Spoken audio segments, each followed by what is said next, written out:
Hey, Lake Travis Prayer Room Gatekeepers coming to you this August 2019 with the monthly Gatekeeper encouragement. I'm going to be missing you guys as Elizabeth and I prepare for Israel. There's just been this theme that God's been ringing in my heart and in my spirit.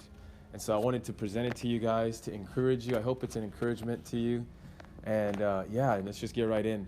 So I've just been really wrestling with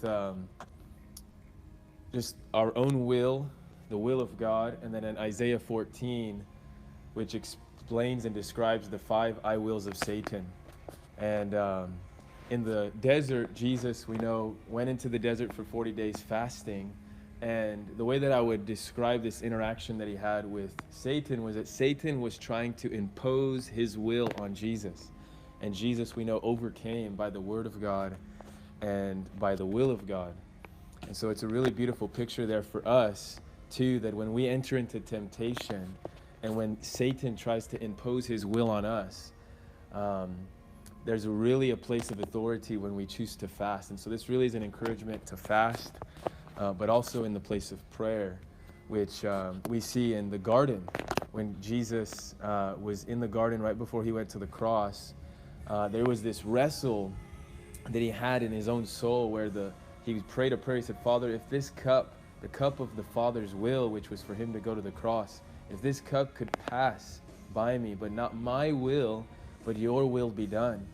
And then we know in that place of prayer where he prayed so fervently that he sweat blood, and he was praying so intensely that he even needed an angel to come and strengthen him to pray more fervently. In that place of, I believe, him even having to submit his will to the Father's will, because we know that Jesus said that he had authority to lay down his life, and he also had the authority to pick up his life. And we too have the authority to lay down our lives and to pick them back up. And I think the place of victory that we find in our own souls, in our own wills submitting to the will of God, is in the place of prayer, and when needed, fasting.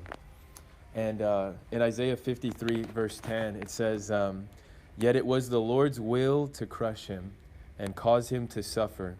And though the Lord makes his life an offering for sin, he will see his offspring and prolong his days.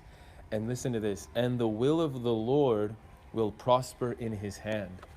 And we all really desire that. We all desire not only the will of God to prosper in our own lives, but we also desire the will of God to prosper through our hands and be extended to others. And in order to do that, I think is found in the key of Jesus' life. For our souls to prosper, we have to give ourselves to prayer. We have to give ourselves to communing with the Father. Because then we know and are assured of his will. We know his will because we know his heart. We know him. And we can have the assurance in our faith that as we walk by faith and not by sight, that we are doing his will every step of the way. And so it's a beautiful journey we're on. And as I even consider that, as we prepare to go to Israel, it is my desire that I walk with God in the land of Israel, that I do his will, because there's a lot of things that we could do there. But I want to accomplish his will, and I want his will to prosper through my hands.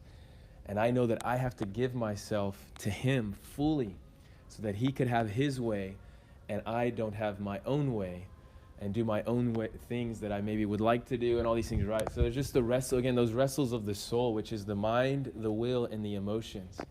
And so I don't want to be led by my own soul. I want to be led by the Spirit of God, who will assure me, the Spirit of God, the Spirit of truth, will truly lead us in fulfilling the will of God. And so that's really my encouragement. Bless you guys. I hope you guys are encouraged. We'll miss you while we're in Israel. We love you, and bless you.